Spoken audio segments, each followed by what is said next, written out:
Terima kasih Anda masih menyaksikan Gapai Kemuliaan dalam episode Meraih Rahmat Allah. Kita lanjutkan kembali pembahasan. Nah, Kiai, kalau tadi masih terkait bagaimana kemudian kita sebagai seorang muslim ini bisa meraih rahmat Allah. Nah, bagaimana caranya Kiai supaya kita menjadikan Islam itu sebagai rahmat, tidak hanya untuk kepentingan diri kita sendiri, tapi kita beragama itu adalah untuk rahmat bagi semesta alam. Iya. Makanya kalau kita memahami itu tadi, konsep menjadi seorang mukmin dan muslim dalam kehidupan sosial. Rasulullah kan ditanya, "Ya Rasulullah, siapa sih orang yang terbaik di antara kita semua?" Di antara jawaban Rasulullah, khairukum, sebaik-baiknya kalian itu anfa'uhum linnas. Siapa yang bisa memberi manfaat untuk umat manusia. Jadi ketika kita misalnya memahami rahmat Allah tadi dalam konsep ingin memberikan kebaikan kepada semua hamba, semua makhluk hidup, maka kita kaitkan dengan hadis tadi. Oh iya ya, hidup saya itu cuma sekali di dunia ini, maka saya harus hidup yang berarti untuk lingkungan saya. Ketika misalnya Mbak Eva, saya ahli ekonomi misalnya, maka saya akan berusaha bagaimana saya meningkatkan ekonomi masyarakat saya. Misalnya saya menjadi dosen yang zaman ini kan zaman kemasan ya.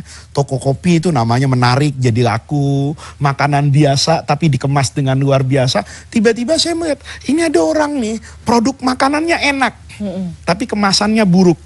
Atau mereknya tidak menarik. Saya ingin mengangkat derajat orang ini. Saya kemudian ajarkan dia. Maka itu saya akan mendatangkan rahmat buat dia. Kenapa? Karena saya memberi manfaat untuk orang lain. Jadi konsep beragama yang sederhana, agar rahmat itu kemudian dirasakan oleh semua makhluk yang ada di dunia ini. Belajarlah menjadi muslim, belajarlah menjadi mukmin yang bisa memberi makna kepada orang lain, yang bisa menebarkan kebaikan kepada orang lain, yang bisa meningkatkan kesejahteraan hidup orang lain. Maka kalau Anda melakukan itu, Islam terlihat menjadi rahmat untuk semuanya. Nah, jangan lupa muslim itu memberikan rasa nyaman ya Kiai ya. Kalau mukmin memberikan rasa aman gitu ya. Aman gitu. Oke. Nah, Kiai, kalau begitu untuk menutup diskusi kita pada pagi hari ini, adakah kemudian doa-doa yang jitu begitu ya Kiai, yang kemudian bisa kita panjatkan untuk kita mendapatkan rahmat Allah ini Kiai? Ya, doanya banyak ya Mbak Eva ya. Jadi pemirsa juga mungkin punya guru, punya kiai yang selalu berwasiat mengarahkan kepada doa-doa tertentu. Kalau saya pribadi memang itu dipesan oleh guru saya. Itu untuk membaca bagian ayat dari surah Al-Kahfi. Rabbana atina min ladunka rahmah wa hayyi lana min amrina rasyada. Doa ini sejatinya dulu kata guru saya itu dibaca oleh Ashabul Kahfi kan. Artinya apa? Ketika rahmat Allah itu turun, itu tidak ada kaidah matematikanya. Tidak ada kaidah ilmiahnya. Kalau Allah mau, maka rahmat Allah itu dikatakan Rabbana atina min ladunka rahmah. Ya Allah, turunkan rahmat darimu. Wahai lana min amrina rasyada. Kalau sudah rahmat yang turun, maka semua perkara kita itu menjadi mulus, berjalan sesuai dengan harapan kita. Kenapa? Karena dia bersama dengan rahmat Allah. Dulu guru saya selalu bilang, dimanapun, kapanpun, kamu baca banyak-banyak Rabbana atina min ladunka rahmah wahai lana min amrina rasyada dalam bilangan yang ganjil. Kemudian kalau masih ada waktu lagi, dan bukan masih ada, harus ada waktunya, itu membaca surah Alam Nashrah. Alam Nashrah laka sadrak wa wada'na anka wizrak.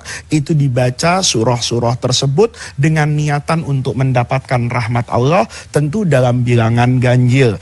Dibacanya kapan? Setiap sehabis sholat itu menjadi lebih baik. Dijadikan amalan setiap hari juga menjadi baik. Rabbana atina min ladunka rahmah. Begitu masuk pasar, Rabbana atina min ladunka rahmah. Tapi diniati rahmat Allah. Jangan niatnya tuh salah. Begitu masuk mall, Robbana atina miladunka rahmah, mudah-mudahan dapat diskon. Nah itu kan mengurangi makna rahmat Allah. Baiklah Kiai, terima kasih Ya. Kiai. Semoga apa yang tadi Kiai sampaikan bisa langsung kita amalkan dan semoga kita bisa menjadi atau masuk dalam golongan orang-orang yang dirahmati Allah, mendapatkan rahmat Amin, Allah Subhanahu wa taala. Amin amin ya rabbal alamin. Dan pemirsa, usai sudah jumpa kita kali ini dalam program Gapai Kemuliaan. Semoga kajian kita hari ini membawa manfaat dan menjadi wasilah kita menjadi hamba Allah yang lebih bertakwa. Semoga Allah senantiasa mudahkan kita dalam menuntut ilmu. Saya Eva Yunizar dan Kiai Haji Muhammad Faiz undur diri. Terima kasih atas perhatian Anda. Wabillahi taufiq wal hidayah. Wassalamualaikum warahmatullahi wabarakatuh. Waalaikumsalam.